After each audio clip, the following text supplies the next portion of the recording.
एकात्मता कौशल्य हे आपण या व्हिडिओतून अभ्यासणार आहोत. याआधी तुम्ही सूक्ष्म अध्यापनाची वेगवेगळी कौशल्य अभ्यासलेली आहे. सूक्ष्म अध्यापनामध्ये पृथक्करणात्मक दृष्टिकोनातून अध्यापनाची कौशल्य ही शिकवली जातात. ती तुम्ही शिकलेली आहेत, त्याचा तुम्ही सराव केलेला आहे. पृथक्करणात्मक दृष्टिकोन म्हणजे एका वेळी एक कौशल्य तुम्ही अभ्यासलेलं आहे आणि यामध्ये कथन कौशल्य, स्पष्टीकरण कौशल्य, दिग्दर्शन कौशल्य, प्रश्न कौशल्य, चेतक विविधता कौशल्य ही सर्व कौशल्ये तुम्ही अभ्यासलेली आहे, त्यांचा सराव तुम्ही केलेला आहे. मग एकात्मता कौशल्यामध्ये या सर्व कौशल्यांची बेरीज करणं म्हणजे एकात्मता अध्यापन नाही आहे. मग काय करायचे आपल्याला, तर ही सर्व कौशल्य वापरायची आहेत, यांचा अध्यापनामध्ये उपयोग करायचा आहे. पण तो कसा करायचा आहे, तर त्या कौशल्यांची योग्य गुंफण करायची आहे आणि या योग्य गुंफणमधून त्याचा परिणाम असा दिसेल की अध्यापन हे प्रभावी होईल. म्हणून केवळ सूक्ष्म अध्यापनामध्ये शिकलेले कौशल्यांची बेरीज करणं हे अपेक्षित नाही, तर त्या कौशल्यांची योग्य गुंफण करून आणि प्रभावी अध्यापन कसं करावं, तर हे एकात्मता कौशल्यामध्ये आपल्याला शिकायचं आहे.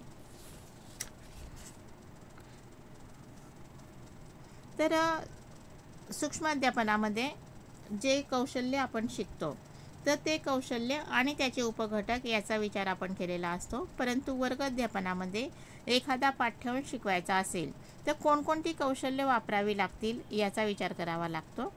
उदाहरणार्थ गणितामध्ये आपण बैजिक राशी, गुणोत्तरीय बैजिक राशी हे विद्यार्थ्यांना शिकवतो आहे. मग हे शिकवत असताना आपल्याला प्रश्न विचारावे लागतील, स्पष्टीकरण करावं लागेल, फलकलेखन करावं लागेल. म्हणजे कमीत कमी या 3 कौशल्यांचा वापर अध्यापनामध्ये करावा लागेल. इतिहासामध्ये एखादा प्रसंग वर्णन करून सांगत आहोत आपण, मग त्यासाठी आपल्याला कथन करावं लागेल, चेतक बदल करावा लागेल, एखादं चित्र वगैरे दाखवावं लागेल म्हणजे चेतक बदल करावा लागेल. त्यानंतर प्रश्न विचारावे लागतील, म्हणजे एखादा प्रसंग वर्णन करून सांगण्यासाठी आपल्याला कथन, चेतक बदल, प्रश्न या कौशल्यांची गरज पडेल. विज्ञानामध्ये एखादा गुणधर्म शिकवायचा असेल तर दिग्दर्शन, प्रश्न, फलकलेखन, स्पष्टीकरण अशा कौशल्यांचा वापर करावा लागेल.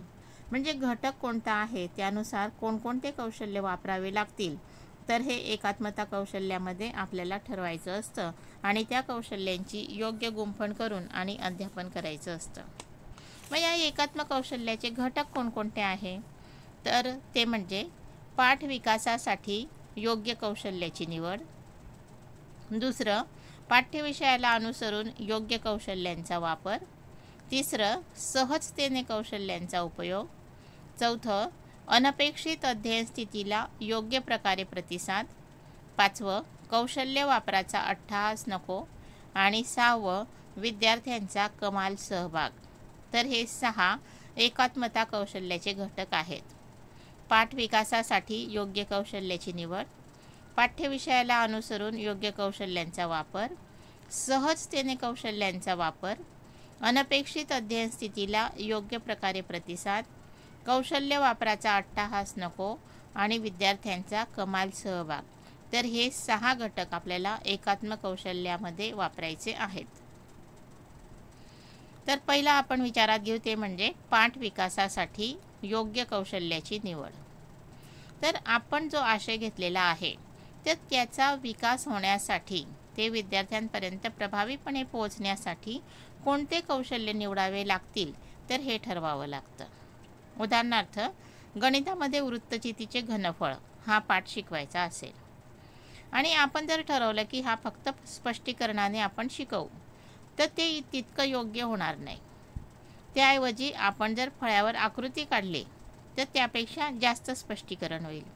त्यापेक्षा प्रत्यक्ष प्रतिकृती दाखवली तर त्याहीपेक्षा जास्त चांगलं स्पष्टीकरण हे करता येईल. म्हणजेच काय, तर चेतक बदल हे कौशल्य वापरलं तर स्पष्टीकरण हे अधिक प्रभावी होईल. त्यानंतर आपण प्रत्यक्ष प्रतिकृती दाखवतो आहे तर त्याचं जर दिग्दर्शन केलं आणि त्यावरून सूत्र तयार करून घेतलं तर ते विद्यार्थ्यांना अधिक चांगल्या प्रकारे समजेल.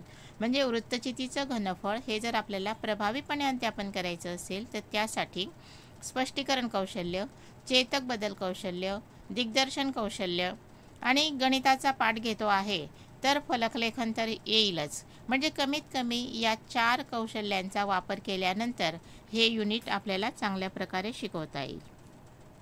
तर याच प्रकारे आपण प्रत्येक पाठासाठी घटक कोणता आहे आणि या घटकाच्या स्पष्टीकरणासाठी विद्यार्थ्यांना त्याचे चांगल्या प्रकारे आकलन होण्यासाठी कोणकोणत्या कौशल्यांचा उपयोग करता येईल तर याचा विचार करायचा आहे.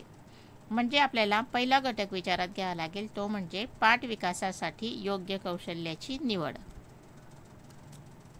दुसरा घटक विचारात घेऊ, तो म्हणजे पाठ्यांशाला अनुसरून योग्य कौशल्यांचा वापर. तर पाठ्यांश कोणता आहे तर त्याला अनुसरून योग्य कौशल्य ही वापरली पाहिजे. म्हणजे नेमकं कोणतं कौशल्य आणि किती प्रमाणात वापरायचं तर याचा विचार करावा लागतो. की आपल्याला सर्व कौशल्य येत आहेत, आपण 6 कौशल्य शिकलो म्हणून आणि प्रत्येकच पाठामध्ये या 6 कौशल्यांचा उपयोग झाला पाहिजे किंवा केलं पाहिजे असं नाही. तर कोणत्या पाठ्यांशाला कोणतं कौशल्य योग्य आहे तर त्यानुसार त्याचा उपयोग हा करायचा असतो. यासाठी आपण एक हिंदीचं उदाहरण घेऊ की फूल नहीं हो सकते तो कम से कम काटे मत बनो, असं कवितेची ओळ आहे. फूल नहीं हो सकते तो कम से कम काटे मत बनो. मग याचं अध्यापन करत असताना या ओळीचा अर्थ शिक्षकाने फक्त मराठीत रूपांतर करून सांगितला तर त्या ठिकाणी कथन होईल. पण या ठिकाणी कथनाची गरज नाही आहे. या ठिकाणी आपल्याला फक्त मराठीमध्ये सांगून आणि चालणार नाही तर स्पष्टीकरणाची गरज आहे. कारण फूल आणि काटे हे रूपक आहे आणि त्यामध्ये स्पष्टीकरण हे करावं लागेल आणि म्हणून कथन हे कौशल्य योग्य होणार नाही तर स्पष्टीकरण हे कौशल्य योग्य होईल. आणि जर आता समजा एखाद्या शिक्षकांना असं वाटलं की या ठिकाणी जर आपण चेतक विविधता कौशल्य आणायचं आहे, मग शिक्षक वर्गामध्ये फूल घेऊन गेले, काटे घेऊन गेले तर ते अतिशय अयोग्य होईल. आणि म्हणून कोणतं कौशल्य वापरायचं आहे तर याचा योग्य प्रकारे विचार केला पाहिजे आणि पाठ्यांशाला अनुसरून योग्य कौशल्याचा वापर केला पाहिजे. तर यामध्ये आपण पाहिलं की स्पष्टीकरण कौशल्य हे जास्त आवश्यक आहे, कथन किंवा चेतक बदल हे कौशल्य उपयोगाचं नाही. भूगोलाचं आपण एक उदाहरण घेऊ की भूगोलामध्ये स्वाभाविक विभाग हे शिकवायचं आहे आणि त्यामध्ये आलेखावरून पर्जन्य आणि तापमान यांचा आलेख लावला आणि पॉइंटर घेऊन आणि मग त्यामध्ये पर्जन्य आणि तापमान हे दाखवत आहेत शिक्षक. तर मग एक्स अक्ष त्यावर तापमान आणि पर्जन्य आणि वाय अक्षावर महिने या प्रकारे घेतलेला आहे. तर या ठिकाणी स्पष्टीकरण कौशल्याऐवजी चेतक बदल कौशल्य हे वापरणं हे जास्त योग्य होईल. कारण या ठिकाणी आलेख दाखवायचा आहे, आलेखावरून प्रश्न विचारायचे आहे तर स्पष्टीकरणापेक्षा चेतक बदल कौशल्य हे अधिक योग्य होईल. आणि आपल्याला या ठिकाणी कार्यकारण संबंध शोधायचा आहे म्हणून प्रश्न विचारावे लागतील, आलेख दाखवावा लागेल तर चेतक विविधता हे कौशल्य अधिक योग्य आहे. इयत्ता 10वीला समजा त्रिकोण एकरूपतेच्या कसोट्या शिकवायच्या आहे आणि मग जर चेतक बदल म्हणून शिक्षकाने त्रिकोण कापून नेले तर 10वीच्या विद्यार्थ्यांना त्रिकोण एकरूपतेच्या कसोट्या शिकवायच्या आहे आणि 5वीच्या वर्गासारखं त्यांना त्रिकोण कापून आणि मग त्यावरून समजवणं हे योग्य होणार नाही. तर या ठिकाणी स्पष्टीकरणावरून किंवा फळ्यावर आकृत्या काढून हे जास्त योग्य राहील. विज्ञानामध्ये समजा बल शिकवत आहेत शिक्षक आणि मग शिक्षकांनी चेतक बदल कौशल्य आणण्यासाठी कृतीयुक्त सहभाग विद्यार्थ्यांचा यावा यासाठी शिक्षकांनी विद्यार्थ्यांना बोलवलं आणि त्यांना सांगितलं की भिंत ढकला. तर काय झालं की या ठिकाणी की भिंत ढकलली जात नाही हे प्रत्येकाला माहीत आहे. ते कृतीतून दाखवणं हे कितपत योग्य आहे आणि म्हणून चेतक बदल कौशल्याची या ठिकाणी गरज नाही. तर केवळ स्पष्टीकरण केलं तरीसुद्धा चालू शकेल. विज्ञानामध्ये बदल हे शिकवायचे आहेत आणि मग त्यासाठी जर हिरवं पान आणि वाळलेलं पान विद्यार्थी घेऊन आले तर ज्या गोष्टी स्पष्टीकरणाने शक्य आहेत तर त्या ठिकाणी चेतक बदल कौशल्य ओढून ताणून आणण्याची गरज नाही. आणि म्हणून आपण जो पाठ्यांश निवडलेला आहे याला कोणत्या कौशल्याची गरज आहे तर याचा विचार करून आणि पाठ्यांशाला अनुसरून योग्य कौशल्यांचा वापर हा केला पाहिजे. त्यानंतर तिसरा घटक आहे तो म्हणजे सहजतेने कौशल्याचा वापर. तर शिक्षक जे अध्यापन करतात, शिक्षकांचं जे बोलणं असतं, तर त्या अध्यापनामध्ये कृत्रिमता नको, सहजता पाहिजे. अगदी स्पष्टीकरण जे आहे तर ते अगदी सहज आलं पाहिजे. स्पष्टीकरण करत असताना प्रश्न विचारला गेला तर तो सहज आला पाहिजे. विद्यार्थ्याने उत्तर दिलं तर त्या उत्तराला जोडून आणि पुढचा घटक आपोआप आला पाहिजे. म्हणजे सर्व कृती ज्या आहेत, शिक्षक ज्या कृती करतात तर त्या एकमेकांशी अगदी सहजपणे जोडल्या पाहिजे. पाठामध्ये, अध्यापनामध्ये एक सहजता असली पाहिजे. तसंच बोलणं आणि हालचाली यामध्येही सहजता असली पाहिजे. अनावश्यक फेऱ्या मारणं, उगाचच खडूशी चाळा करणं या बाबी व्हायला नको. म्हणून हालचालीसुद्धा योग्य असल्या पाहिजे, बोलणं हे योग्य असलं पाहिजे. तर आपल्या कौशल्यामध्ये सहजता नाही हे कोणकोणत्या गोष्टींवरनं लक्षात येतं की बोलताना समजा अडखळले म्हणजे सहजता कमी होईल. मध्येच विचार करायला लागलं की आपल्याला काय बोलायचं आहे, कोणती कृती करायची आहे, तरीसुद्धा सहजता कमी होईल. शिकवत असताना चेहऱ्यावर जर तणाव किंवा भीती असेल तरीसुद्धा सहजता कमी होईल. थांबत थांबत बोलल्याने सहजता कमी होईल. तर ही सहजता ही प्रयत्नांनी येते आणि म्हणून अध्यापनाचा जास्तीत जास्त सराव करायचा आहे आणि अध्यापन हे सहजतेने झालं पाहिजे, तरच ते प्रभावी वाटेल. पुढचा घटक आहे अनपेक्षित अध्ययन स्थितीला योग्य प्रकारे प्रतिसाद देणे. तर हा घटक का घेतला आहे की आपण एकात्मता कौशल्य हे शिकत आहोत वर्ग अध्यापनाच्या तयारीसाठी आणि वर्गामध्ये अशी अनपेक्षित परिस्थिती ही तयार होते आणि त्याचा सराव व्हावा म्हणून हा घटक आपण एकात्म अध्यापनामध्ये घेतलेला आहे. तर अध्यापन जे आपण करतो तर त्याचं नियोजन करून घेतो. मग तो 5 मिनिटाचा पाठ असेल, 15 मिनिटाचा पाठ असेल किंवा 35 मिनिटाचा वर्ग पाठ असेल, तर नियोजन आपण हे केलेलं असतं. पण काय होतं की आपण नियोजन केलेलं असतं आणि वर्गामध्ये शिकवत असताना वेगळीच परिस्थिती निर्माण होते. एखादा प्रश्न आपण विचारला तर त्याचं उत्तर विद्यार्थ्याला आलं नाही तर मग फॉलोअप प्रश्न विचारावे लागतात.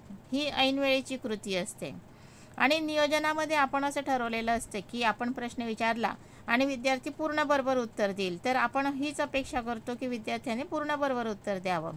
पण ते तसं येत नाही, ते चुकीचं उत्तर देतो किंवा अपूर्ण उत्तर देतो आणि मग ऐनवेळी फॉलोअप प्रश्न कसे विचारावे हे सुचत नाही. एखादा विद्यार्थी उभा राहतो आणि मध्येच एखादी शंका विचारतो किंवा असंही होतं की वर्गामध्ये आपण जातो आणि विद्यार्थ्यांना हे येत असेल, हे त्यांचं पूर्वज्ञान आहे हे ठरवलेलं असतं आणि आपण पुढचं शिकवायला सुरुवात करतो.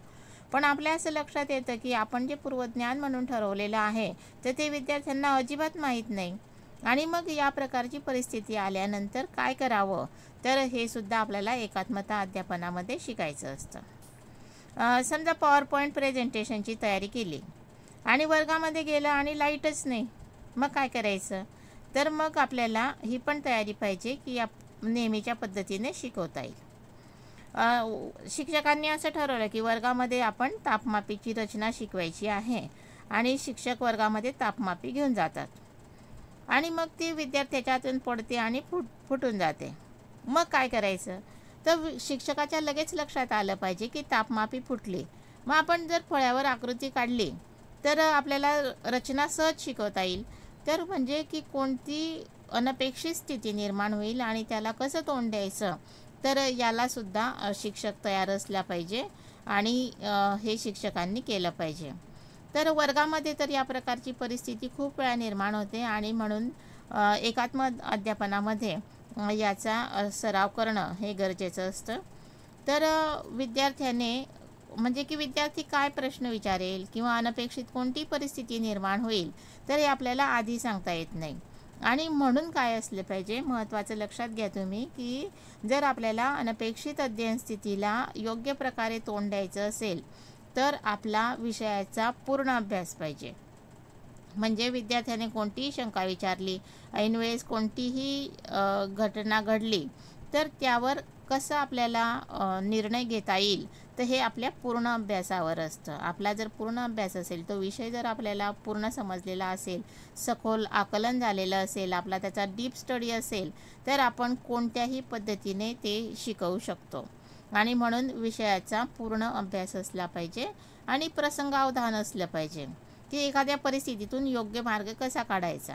असंही होऊ शकतं की विद्यार्थी एखादा प्रश्न विचारतो आणि आपल्याला त्याचं उत्तर माहीत नसतं, तर आपण की मी तुला नंतर सांगतो हे सांगण्याचा प्रामाणिकपणा पण आपल्याजवळ पाहिजे, किंवा ऐनवेळेस तो प्रसंग आपण कसा सावरून घ्यायचा हे सुद्धा शिक्षकाने म्हणजे त्याच्या अंगी ते गुण पाहिजे.